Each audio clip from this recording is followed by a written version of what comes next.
วัสดีทุกคนกันด้วยนะครับวันนี้บรรยากาศดีครับอากาศดีครับเดี๋ยวเราจะมา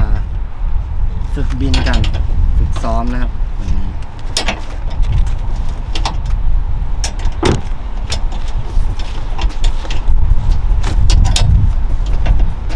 เดี๋ยวเครื่องลงก่อนครับ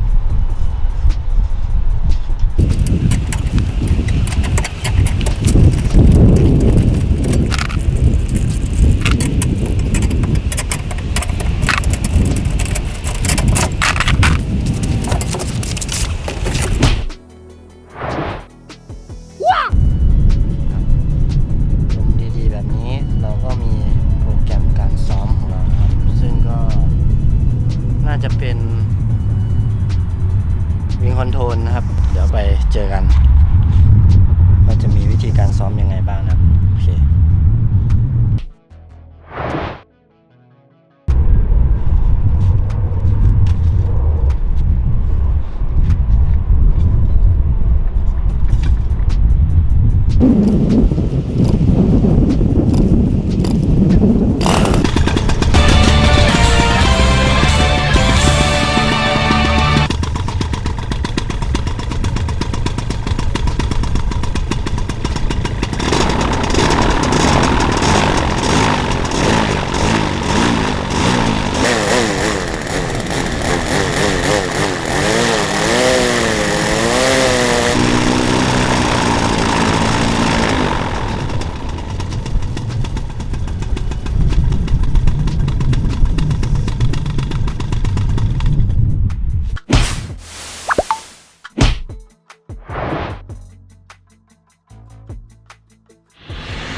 ฉีดเนียนไงมันฉีดมาเป็นลูกๆเดี๋ยวเอาเป็นตั้งร่มดีกว่า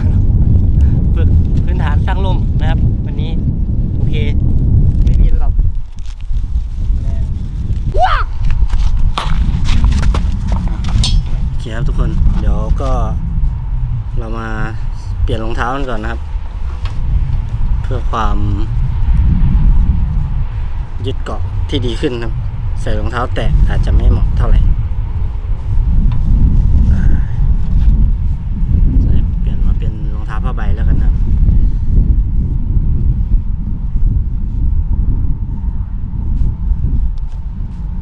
หรืออาจจะได้บินนะวันนี้เพราะว่ารอจังหวะลมให้มันเบากว่านี้นิดนึงนะครับให้ลมมันดรอปกว่านี้นิดนึงแล้วก็ค่อยขึ้นนะครับวันนี้ก็อาจจะไม่ได้บินเลยก็ได้นะครับเราไปซ้อมตั้งร่มเลยก่อนฝึกทบทวนพื้นฐานนะครับวันนี้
วย